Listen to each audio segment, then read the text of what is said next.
Mislim da zato što mogu stvarno da ostvarim dobar napredak i zato što da kažem da stvarno želim da se nađem na naslovnoj strani.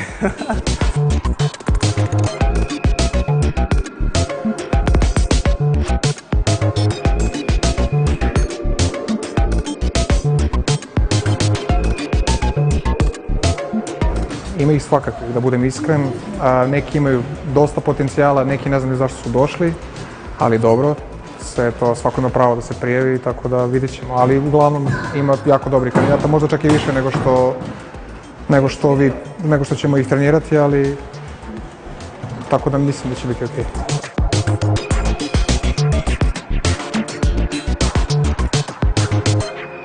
U Men's Health sam se prijavio zbog izazova, zato što volim napore.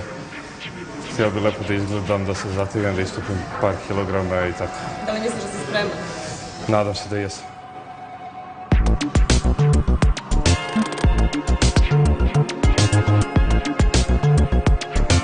Konkretno prijavio sam se zbog toga što želim da poskinem procenat masti i da bih povećao mišićnu masu kroz treninge, naravno.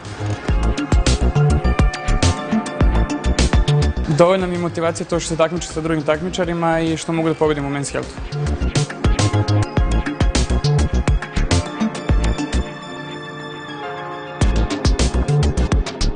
Pa prvenstveno poboljšanje mog fizičkog izgleda, zdravlje u neku ruku, a i veliki rad sa iskusnim ljudima koji vode ceo ovaj tim, naravno, verovatno i naslovno.